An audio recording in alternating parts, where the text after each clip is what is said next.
Don't know if it's going to focus, guys. No. It's not focusing. Anyway, that truck's massive. We're in Edinburgh. Just come home for a few days, and then I've got to go to do something in Northern Ireland, but still. So yeah, the weather's cold. Got my jacket on. But yeah, I've got a few things to do in Inverness and Belfast, so I guess I'll stay tuned and see what happens.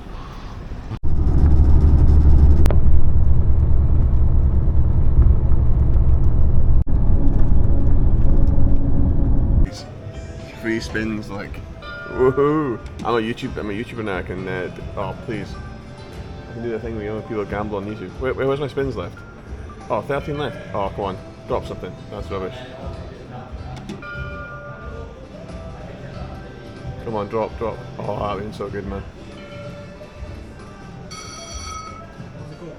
Hey, means you pick one. What do you think, Robert? Left, right, in the middle. Yeah, you knew that. That's 15 quid times 3. Yeah, I'm actually loaded there. 104 quid for not a hard day's work, guys. That's my spins, is it? That's not bad. You know what they say, guys, it pays to gamble.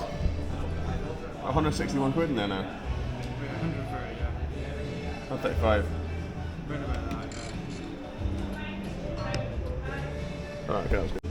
Happy days.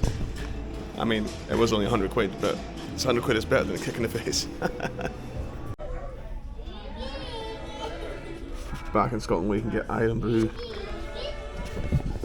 You get Iron Brew in McDonald's. Iron Brew McDonald's. It's just unbelievable. Some people in the UK won't even know it either. And then obviously you get the wrap of the day. It's a sweet chili wrap, no cucumber. Oh, fantastic. Love it. But yeah, Iron Brew in McDonald's. It's a lovely cold day back in Scotland. 7 days left before I back to it. I don't know if you'll be able to hear me alright because of the wind, but it is freezing back here.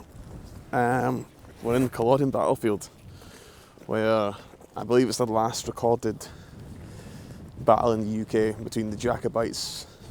I can't remember what he was saying because he wouldn't let me put the mic on him. So we're just walking into a battlefield where, like, I don't know. We'll find out what all this stuff is, but let me just stick you up so you can see.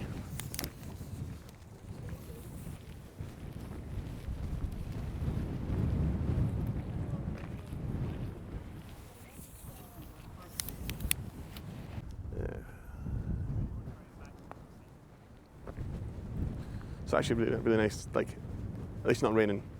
It's a cold day. Oh. Now we come to 1745, and Charles Edward Stuart's determined that this is the time. He's going to come to Great Britain, he's going to try and take the throne for his father. So he gathers all his loyal supporters on the continent, and he lands on the west coast of Scotland. For this great adventure, he's brought with him a grand total of 7 men. Now he'd hoped to have a few more supporters and supplies and soldiers coming with him from the French government. However, the Royal Navy of Great Britain had other ideas, and they'd intercepted the French ships in the English Channel. So Charles, now at the age of 24, in a country he has never set foot on, now raised his father's standquoits, and now marched over 10 miles towards Nairn, only to turn, march over 10 miles back to Inverness, having had little to no food or sleep, and now nothing to show for it. The government soldiers are in high spirits. They wake up early in the morning, start marching towards Inverness, toss on the heels of the retreating Jacobites. They catch the exhausted Jacobite army around here at Culloden. The two armies will face, prepare to do battle. We'll have a wee talk about the battle itself, down towards the front line. Would you like to come this way? The army would have continued another 3 or 4 flags further. Government army starts here at the red flags. The government army numbers about 8,000 soldiers. This is made up of English regiments, Lowland Scottish regiments, Highland Scottish regiments, and some Hanoverian forces. We are standing where Barrel and Monroe's regiment stood on the day of the battle. Facing across them, you can just about see the blue flags in the distance by the tree line. That is where the Jacobite army drew up for the battle. The Jacobite army number about 5,500 soldiers, again made up of Highland Scots, Lowland Scots, English Jacobites, Welsh and Irish Jacobites. There are 2 regiments of French soldiers that have made it to the battle, as well as at least 1 Spaniard. At about midday, the Jacobites begin the battle, firing the first cannon shot towards the government line. But the Jacobite artillery is quite inexperienced, and some of their cannon may never have been fired before. On the government side is the Royal Artillery Regiment, one of the best trained and provisioned units of artillery in the world at this time. For every cannon shot the Jacobites send to the government forces respond with about 5. Despite having fewer cannon, they are far more accurate and deadly. After 30 to 40 minutes of this cannon fire exchange, the Jacobites finally give the order to charge. They start to race across the field. They're instantly running into problems. Those on the northern end are running to knee and waist deep bog, and they are far slower than the rest of the army. Those in the centre start to bunch up with those here in the south, where you see it's a little flatter and drier. They surge across the field. When they reach about 300 metres from the government line, the government artillery switches to firing what's called canister shot, or grape shot. This turns their cannon into giant shotguns. They start to blast through the densely packed Jacobite ranks, inflicting heavy casualties. When the Jacobites reach about 100 metres from the government's line, the Jacobites will stop and prepare to fire their muskets. The government forces respond to the process called fire by rank, where the first rank in the army will kneel down, fire their muskets, and begin to reload. About 6 seconds later, the second rank in the army will fire their muskets and begin to reload. 6 seconds later, the third rank in the army will fire their muskets and begin to reload as well. 6 seconds after all of this, the first... So guys, so I don't know if you can hear the audio from this guy speaking. He didn't want to put a mic on. I asked him afterwards if he would put a mic on. He said, well, it's his day job, which I respect. He says, you know, talking to a camera is a whole different beast. Yeah, I have the mic on me, so I don't know if you'll be able to hear what he's saying. But essentially what he's saying is these things here are graves. These stones are graves from the Jacobites. There's loads of them up and down here, and then this thing was built after. These here are graves, these stones from Jacobites. Okay, I can definitely confirm, he said now, that 1,500 Jacobites would die, but only 50 recorded from the government side. But after that, field of English where they were buried. But he said there is no bodies in this field. Even though that stone's there, there is no bodies there. So he said that 50 from the government side, which are from the English side, would die on record. But after that, 300-ish from the wounds directly from the battle.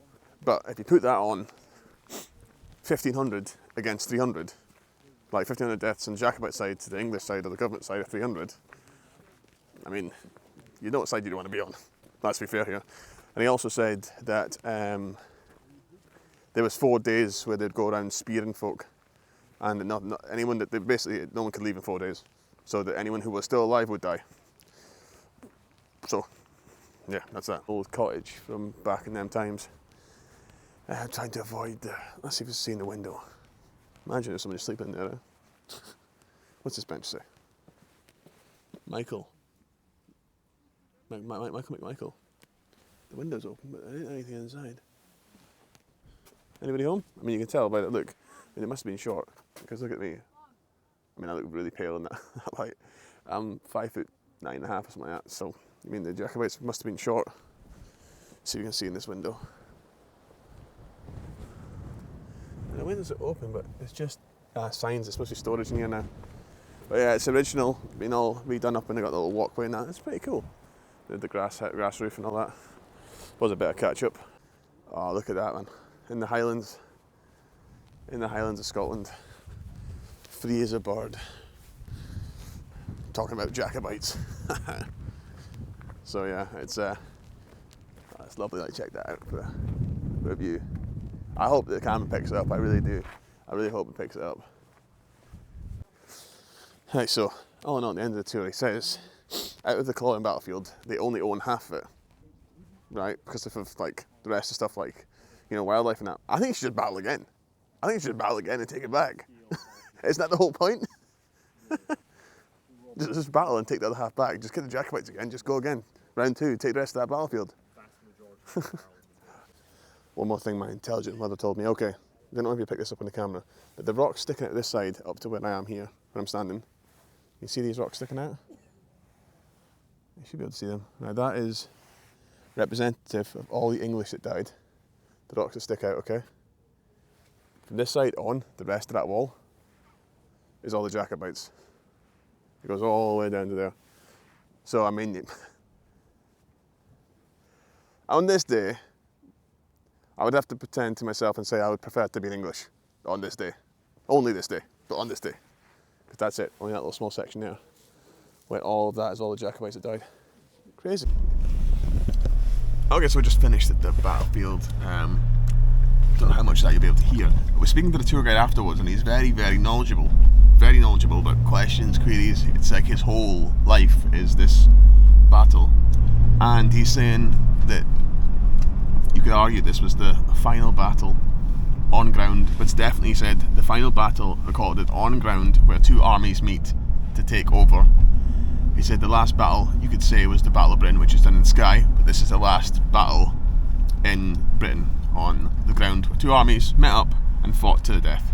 So that was pretty cool. Asked him some questions about if people got away.